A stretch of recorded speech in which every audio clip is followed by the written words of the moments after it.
Aaron Rodgers, does he have enough playmakers to keep up with Tom Brady? Steve Mariucci, your first up. Yes, he does. And if anybody thinks that Aaron Rodgers can't win a game like this in Foxborough, you're not a good fan. I mean, you got to watch. Wow. You got to know these quarterbacks. They're good enough to win any day, on any given Sunday. Not a good fan. You got to be smart enough to know that these guys can win. And I like his supporting cast. You got Jimmy Graham again and Gronk. Okay, the two tight ends. Gronk hasn't scored a touchdown in six games. Okay, Jimmy Graham can get it done. Talk about the receiving core. Devontae Adams is a great player, not just a good player. And Randall Cobb can get it done. And Geronimo Ellison, I don't know if he's going to play, but Equanimous St. Brown, I knew his dad. He was Mr. America. We used to lift weights together. He'd lift and I'd watch. All right, but the Pats have a lot of good receivers too. But in terms of, hey, can he keep up with them? Yes, he's got the same kind of supporting cast as Tom Brady does, and this game's going right down to the wire. And I love the chances for the Green Bay Packers in Foxborough.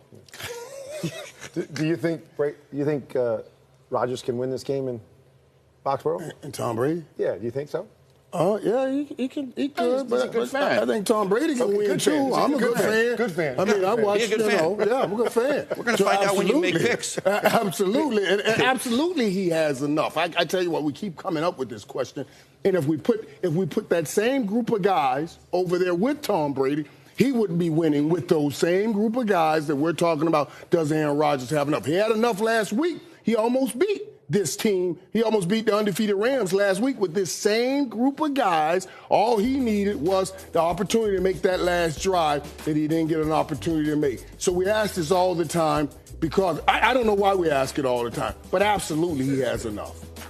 Well, and I'm going to say that I agree with you guys in terms of playmakers between the lines. I'm going to ask the question, does he get enough from his coaching staff to help him win games like this? I've been saying it for years that I feel like their offense is very stagnant, and they force Aaron to have to do a lot on his own. I watch Brady, and I say, man, nobody creates more easy opportunities for their quarterback than Josh McDaniels and company. Watch this from Monday night. They're going to run this exact same play. Hitch, seams, choice route in the middle. 3 straight plays in the Monday night game. Okay, we got 3 deep. No problem. Check the seams. Work it right to my hitch on the outside, Michael. We're going to come back. Very next play, we're running it again. Okay, now they're going to give me quarters. Okay, so I can't have my seam, so I'm going to work inside to one-on-one with Julian Edelman. Okay, what the heck? Let's run it a third time in a row.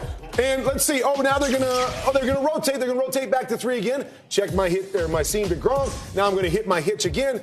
Bing, bang, boom. We're gonna run the same play over and over again. Tom's comfortable with it. It's probably their favorite play. They ran it 8 times at least in the game, and it's just like, this is what we do. We do it well with different personnel. Let's stick with it and allow Tom to get the ball out of his hands. Every one of those throws was within 6 yards of the line of scrimmage. Easy throw, easy throw, easy throw, and save it for him to have to make one or two big throws down the stretch. Let me follow up with you, if you don't mind, because I had Greg Jennings on my show this week, and Greg Jennings was very vocal about how the current coaching staff does not allow Rodgers to keep feeding the best players that he does have of his weapons, that they spread it out schematically too much, that they're not feeding Devontae Adams, that they do have the weapons, but they're not feeding their weapons enough because they're too scheme-oriented. Yeah. What does he mean by that, and what are you seeing? Because there, you could also say, well, that's not imagine if they run the same play 3 straight times. So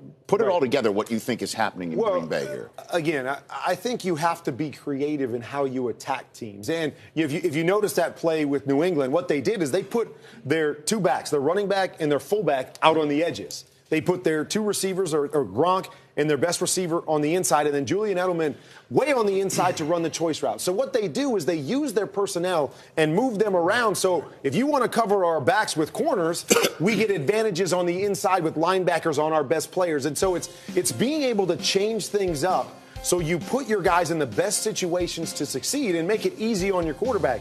When I think of Green Bay, they don't do a lot of motions. They don't do a lot of formations. They leave their guys in their one-on-one spots on the outside and say, okay, you have to win one-on-one all the time. That's tough for any receiver against good defenses, where if you changed it up and went bunch formations and motioned guys around and put Randall Cobb in the backfield, which we've seen at times, you create easy opportunities for your quarterback and your wide receivers to make those plays. But I will say this, Rich, sometimes I wonder if you have a system like a Seattle system or a Green Bay system where they don't have a lot of flexibility in the system, do sometimes you say, well, what those guys, Russell Wilson and Aaron Rodgers, are so good at is getting out of the pocket and creating plays. So we don't want to force everything over to one side of the field. So if he starts to scramble, we don't have those big play capabilities. So let's keep it a little more stagnant and basic to play to maybe what their greatest strengths are. But I just think it makes it hard on a quarterback because we depend on Aaron to do so much outside the pocket that he doesn't get those easy opportunities like Brady does. Focus become the after play and not the play. You were laughing? Well, I was going to disagree with him, but we might be running out of time. He's only got the highest passer rating in the history of the world, okay, with this system and this coaching staff. And you know what, Kurt? You know what else? Peyton Manning had guys play right and left. They never motioned anybody. And so, I mean, this is prompted by a 3-3-1 record. That's why we're talking about it. Is Aaron Rodgers. Let's go ask Aaron if he'd rather have 8 champions or 8 Super Bowls or the highest quarterback rating.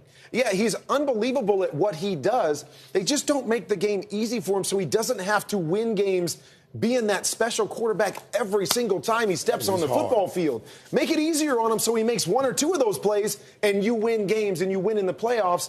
That, to me, is what it's all about, and that's what Aaron, I think, would trade. He's special. He's great in those moments, but he doesn't want to have to live in that world that makes it too hard to win games year in and year out, and especially at playoff time. I'm loving this. We need to feed you more apple cider masquerading. Bring it. Bring it. Happy anniversary.